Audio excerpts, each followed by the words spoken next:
Oh, Welcome, everyone. This is Hello Hump Day. And today we have Raksha Joshi with us.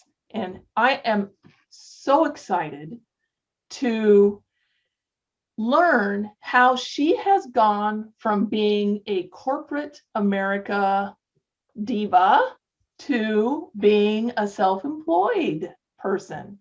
And I'm going to go ahead and read her bio for the people that don't know her. Raksha has over 30 years of experience in corporate America, serving as project manager and efficiency strategist, where she maximized departmental productivity to increase profitability. I mean, everybody wants to increase profitability, right? She has also owned and operated multiple businesses during this time.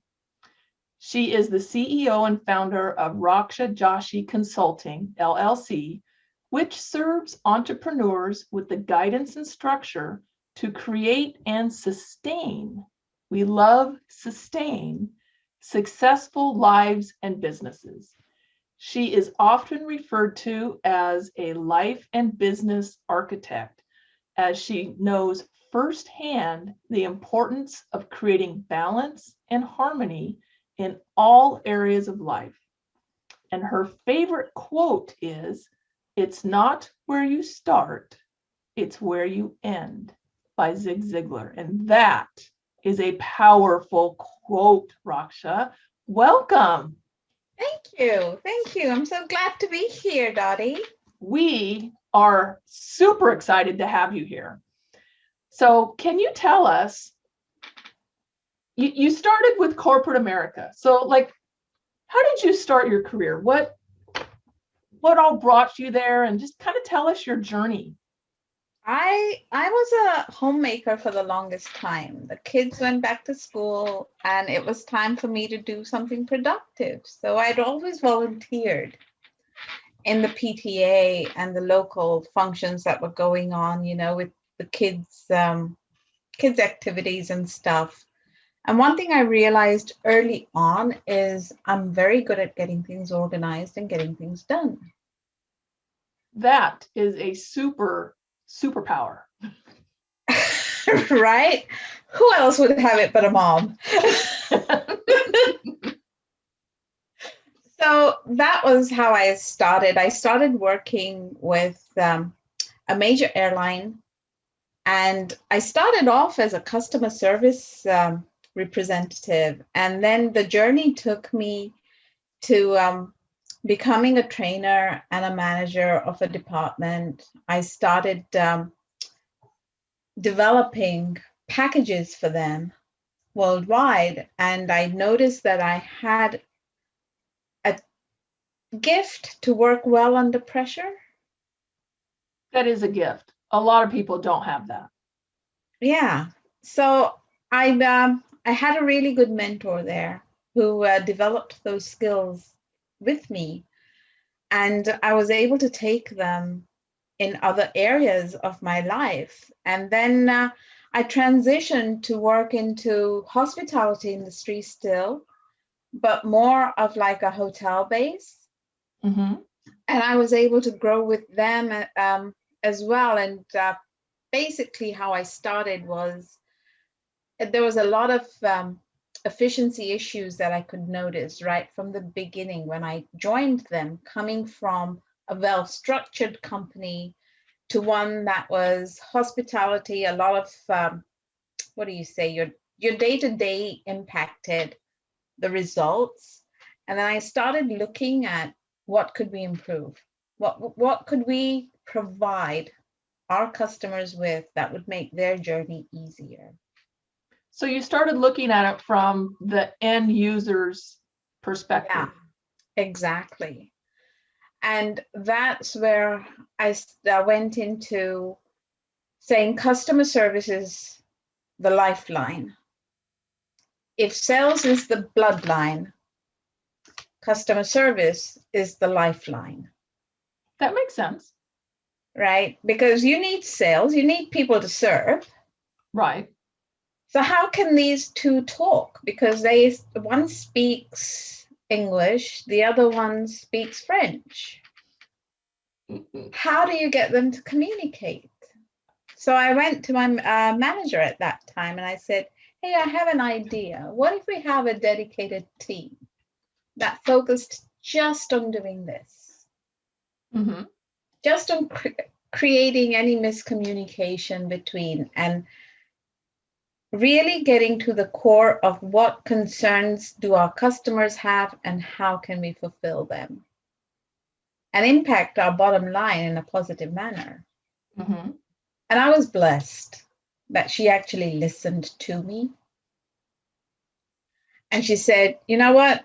Go pick yourself a group of 3 and let's put it together. She gave me a month to put it together. I had it together in a week because I already knew who I wanted to work with. Right. Yay for you.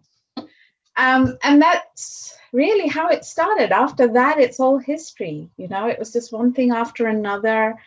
My department became the hub of all company information. We had resorts and hotels in over 28 states.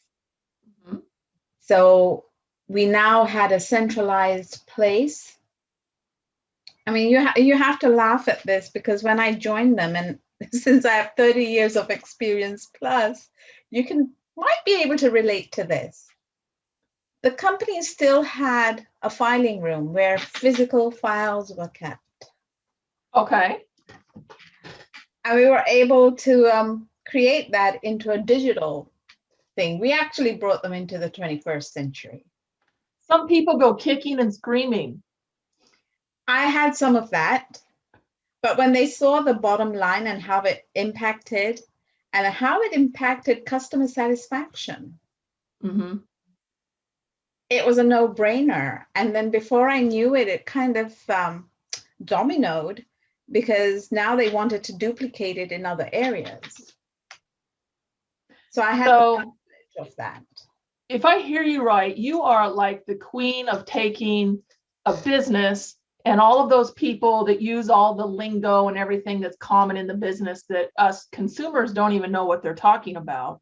Absolutely. And putting it together with the consumer, who is the lifeblood, like you say, of the business, because without a consumer, you don't have a business.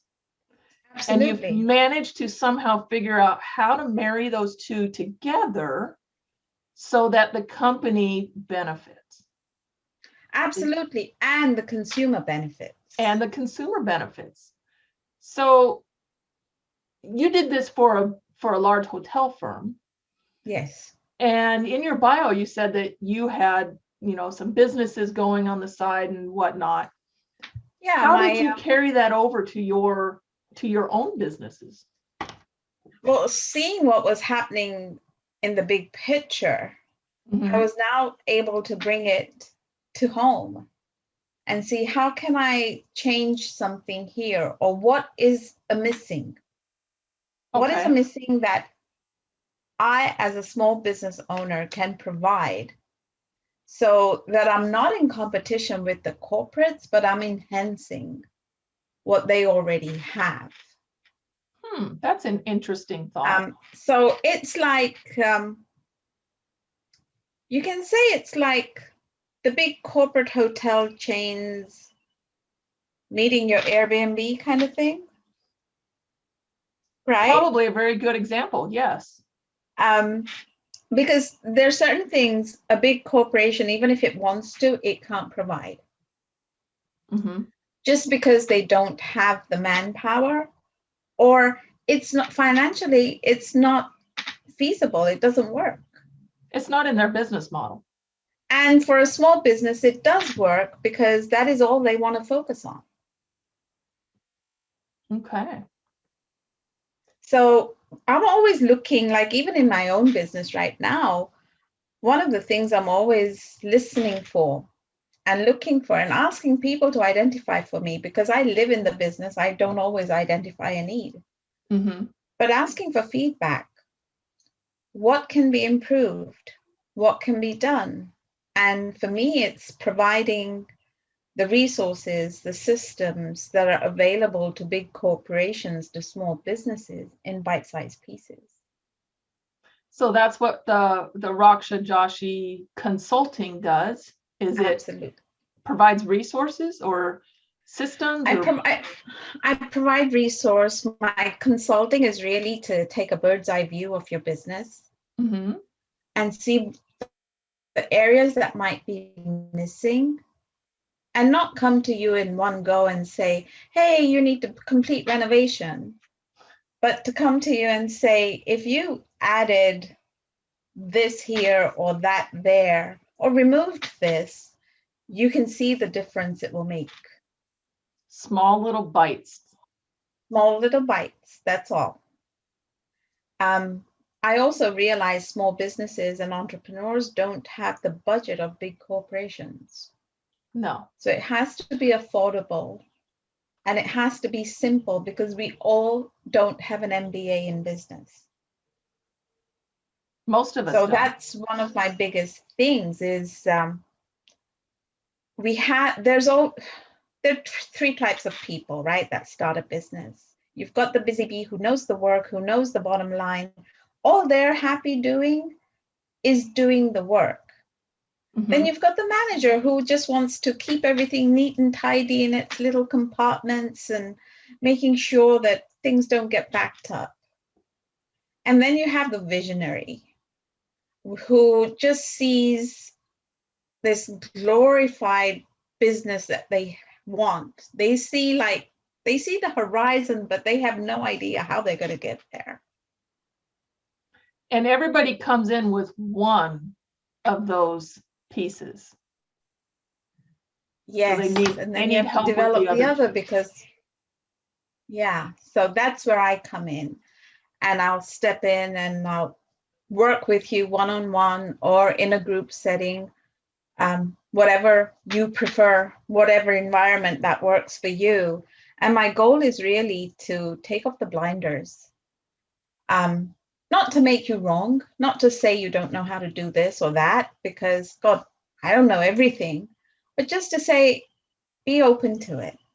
Be open to looking at it from another angle, because you never went into a business, Dotty, to say, I want to make less than what I made at my 9-to-5 job. Well, I would hope not. Right? You hope not. But unfortunately, there are some people that do that. Yeah. You know, over 1,800 people open up a new business on a daily basis. This is that in the United States? Yes. And out of that, 60% fail in the first year. So my thing was, okay, why are 60% failing? And one of the things my research showed was it's not having the training, the resources, or the education that's needed to run a business. Right. They come in with a skill set of whatever it is that they're good at. Exactly. And they think, I can do it. It's not until they start their own business that they realize that the work they just quit did all of the things that are missing in their life. And they had people to do it. Exactly. But now you are it. You are everything that you need. You're the janitor, you're the training and development department, you're the research department, you're the sales team, the marketing team. You're it. And the bookkeeper. Let's not even go there. Yeah. That's the heart of the business. Yes, it is. Understanding your finances. And that's what I do. That's what I focus on, is I take you through that entire journey of building a business, right from conception. I go over all the different types of entities that are out there, your DBAs, your LLCs, your S Corps, and I explain to you the advantages and the disadvantages of them. So you get to choose which one is the right one for you, right? I don't give you an accountant's degree, but I do give you the basic understanding of how to manage your cash flow. and how to not go like this when it's time to pay your taxes. Yeah. I Right. remember those days. You, trust me, I do too, in lots of ways. I also help you write your business plan so that you know exactly what action steps you need to take to get to the next level. Okay. And what some of the people that have worked with me have actually said, Dotty, is I have shaved off anywhere between 6 to 12 months of their business journey because I gave them the tools to manage it and set it up the right way out of So the you door. provided a shortcut? I provided an efficiency that if they use it and if they apply it, they will save time on their journey to success. Perfect. So how long have you been self-employed? Like in total? In total, do you want me to count the parallel between my corporate life and my business life? Yeah. I would say 20 years. Perfect. So you've got experience in everything that us self-employed people go through, which Absolutely. kind of leads me to the next question, which is what is your biggest challenge? Like, what do you find the biggest challenge to being self-employed is? What would you say that is? Being able to harmonize everything that needs to happen. Mm-hmm. And by that, I mean not just in your business, because you have to understand, you've got to be the salesperson in the beginning, you're the marketer, you're everything. Balancing that with your home life. Because you still have kids, you still have a spouse or a significant other, and you might be a caregiver for your family in other ways. Yeah. How do you merge that? Because when you become a business owner, it's no longer where you go to work 9 to 5, you come home, and now you can focus on your family. Or you have 3 weeks of vacation time coming up that you can take. Because a business owner in the beginning, there is no vacation. Well, there's certainly no paid vacation, even 20 years down the road. But if you set yourself up right, it can be. Yeah. And that was a huge missing. And when I started doing that, you have to keep in mind, I was still married at that point. And I had a spouse that took some of that responsibility off of me. Being single now and doing everything myself, it's a totally different game. I have to manage to take care of everything. And what I'm realizing is finding that, what do you say? It is a harmony, because it's like orchestrating. You have to know which instrument to call in when, what to let go when. The biggest thing that has helped me, I would say, is embracing change. Really? Can you expand on that a little bit? Well, because people hate change. People do. They hate change. But the thing is, we change the moment we wake up. We're changing beings, right? We're evolving all the time. So we don't realize that change that happens to us physically on a daily basis, but we see the change that happens outwardly. Like there's a system upgrade. There is a new process, a new product on the market that's replacing your product. How do you pivot? It's always being 2 steps ahead of what's coming down the road.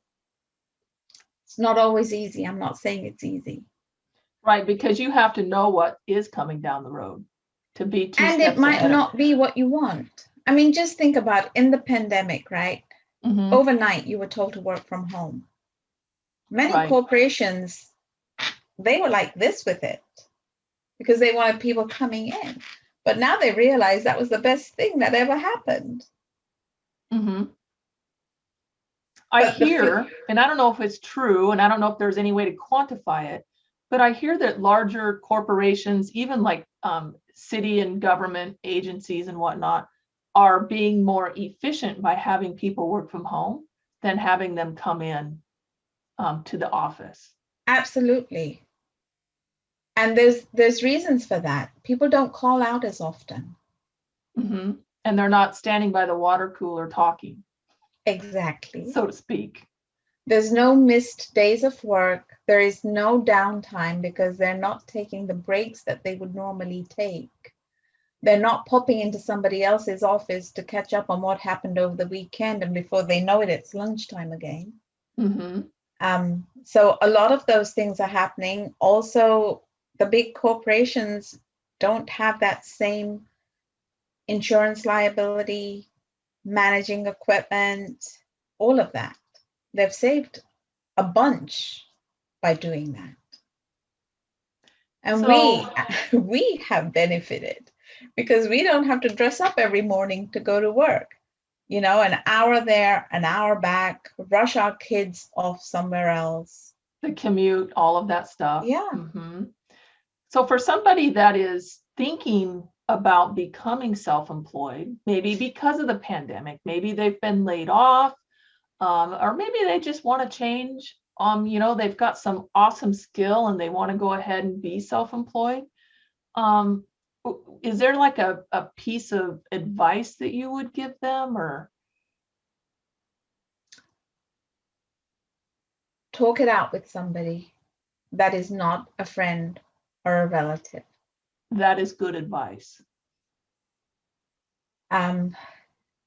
Go to some networking events, listen to what other people are doing. There's some amazing podcasts out there that you can listen to. Listen to your gut. Find out what it's going to take to run a business. Are you really cut for it? It's easy to get frustrated over something and say, you know what, I'm going to do this for myself. Forget about it. I quit. It's a totally different ball game when you go out there. And this is what I meant when I earlier mentioned about people fail because they don't have the education or the resources or even somebody to guide them on how to run a business. Mm-hmm. There's a lot more involved than just putting it out there, because you are going to have to get people to come back. I know people say if you build it, people will come. I haven't really seen that. I haven't seen it either. And I've started, not started, but I've helped a lot of startups with their websites and whatnot. And they have that impression. I'm going to get a website and that's the end of the journey. And it's really just the beginning. Yeah. I am one of those people. Oh, are you? I thought I knew what I needed on the website. I thought I knew exactly how to manage it. And this is going a few years back. I soon realized I didn't. And I walked over to the corporate department. In my corporate, we had the IT department. I walked out into there and I had a good relationship with the director there. I just sat down and I have made a blunder. I don't know what I'm doing. Luckily, she listened to me. But honestly, it can be fun. It can be good. It is a roller coaster. You definitely want people that are going to cheer you on, but you also want those people that are going to be honest with you. Mm-hmm. And who will tell you this isn't the right time, or literally show you, if you do this, you can get here quicker. The reason I said don't talk to a family member or a friend, mm-hmm. They already know you, they already have a listening of you, and that's where they're going to come from. But if you talk to somebody who knows you, but who isn't invested in you, you will get a much more honest answer.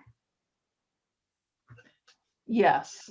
And sometimes family members are hesitant to be honest when you really need it.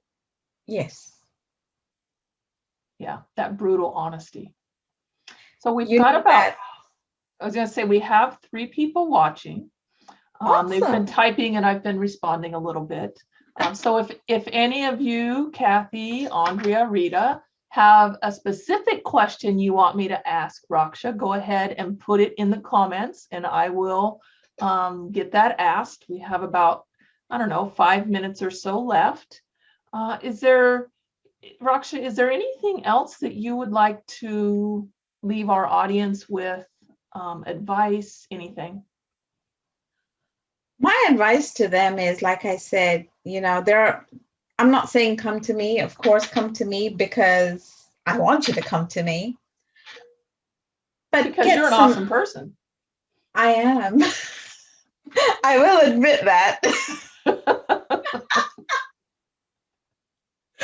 It's my new affirmation. I say that to myself in the mirror every day. I'm an awesome person. Well, I'll send you this recording and you can play it every day. There you go. Awesome. I will do that.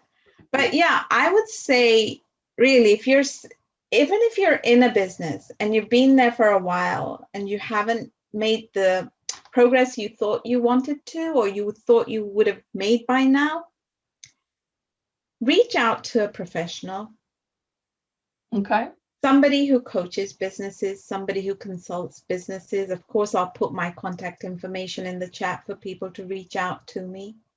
Yep. And when you speak to them, be honest. Yes. Don't pretend to be further along than you really are, because then they can't help you. Kathy has a question. She says, when someone first approaches you, what's your first step with them? I want to listen to them. I want them to tell me why they approached me, because something made them approach me. And in that, usually I can help them, because that's what I'm there for. I'm there to help my clients get where they need to get. Yes. Right? So I can't do that if I'm just telling you what I can do. I can only get there if I'm listening to where you want to go. And find out what they need. Exactly.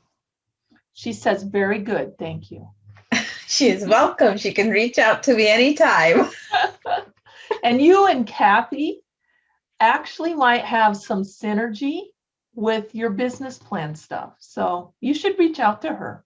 You guys need to talk to each other. Definitely. Yep. Definitely.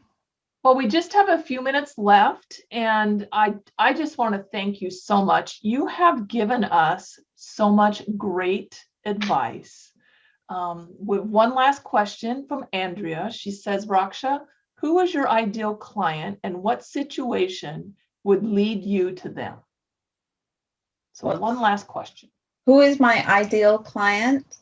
Somebody who's been in business for 5 years or less and are not seeing the traction that they want to see. Okay. What was the second part of the question? What situation would lead you to them? What situation would lead me to them? That's a very good question. I don't see situations, I see opportunities. So even if they just need somebody to speak to, if they reached out to me, I would definitely be there for them. The situation I would say is the one that I'm in right now, speaking with you on your group, exposing me to other people, letting them know what I do. And honestly, that's what I'm here for. I'm here to empower entrepreneurs get to the next level. In their success lies my success. Awesome. Well, you have been a wonderful guest to interview. I thank you so much. And stay tuned for next week. We will be interviewing Miss Trish Carr from WPN, and we're going to find out what her journey was like while she became self-employed. So stay tuned for next week. And thank you so much, Raksha. And we will put all of your contact information in the comments on this video when it gets posted into Business Divas. And people can reach out to you from that. Absolutely. So thank you so much, Dotty. Have an awesome hump day. And I sincerely hope that you are halfway to your week's goals today. Absolutely. Thank you so much, Dotty. You're welcome. Bye-bye.